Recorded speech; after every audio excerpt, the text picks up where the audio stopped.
Welcome to வாணிஜிஸ் kitchen. வாங்க, இன்னைக்கு Andhra special ஒரு மிளகாய் பழ ஊறுகாய் ஒன்று செஞ்சு காட்டுறேன்.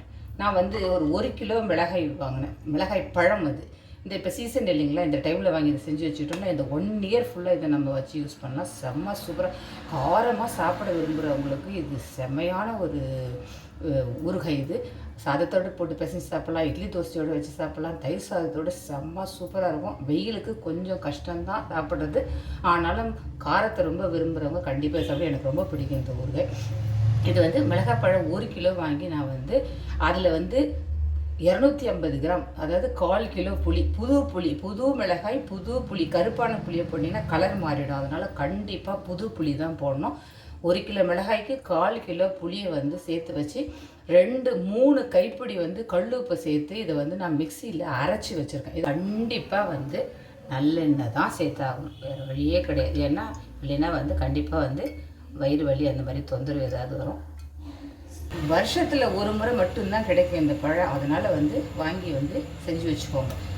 வந்து கடுகு போட்டுக்கலாம். வெந்தயம் வந்து 1 ஸ்பூன் வெந்தயம் போடுங்க. வெந்தய பொடி போட்டோம்னா இதோட டேஸ்ட் வேறு மாதிரி ஆகிடும், அதனால் வெறும் வெந்தயமாகவே போட்டுக்கோங்க. ஒரு 4 காஞ்ச மிளகாய், ஏன்னா மிளகாய் ஊறுகாயில் காஞ்ச மிளகாய் வேறு போடுறீங்கன்னு நினைக்கிறீங்க. பூண்டும் கறிவேப்பிலையும் ஒரு 10 பூண்டு, முழு பூண்டை வந்து சின்ன சைஸாக இருக்குது, 10 பூண்டை வந்து நசுக்கிட்டேன், தோலோடு நசுக்கியிருக்கேன்.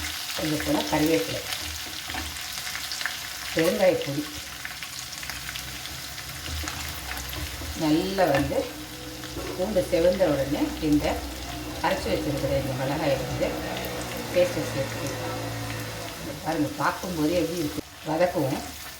நீங்கள் இதை தாளித்து பண்ணிட்டதையுமே ஃப்ரிட்ஜில் வச்சுக்கோங்க, அப்போ தான் வந்து இந்த நிறம் மாறாமல் இருக்கும். இல்லைன்னா வந்து கொஞ்சம் நாள் ஆக புளியில் எப்படி கலர், புளியில் மிளகாயில் எப்படி கலர் மாறுதோ அந்த மாதிரி இது ஊறுகாய் போட்டதுலேயுமே கலர் மாறதான் செய்வாங்க. இந்த அளவுக்கு வதங்கினது போதும். மறுபடியும் கொஞ்சம் எண்ணெய் ஊற்றிடுறேன். ஊறுகாய்னாலே எண்ணெய் இருக்க தான் செய்யும், என்ன இவ்வளோ எண்ணெய் ஊற்றுறேன்னு யோசிக்காதீங்க.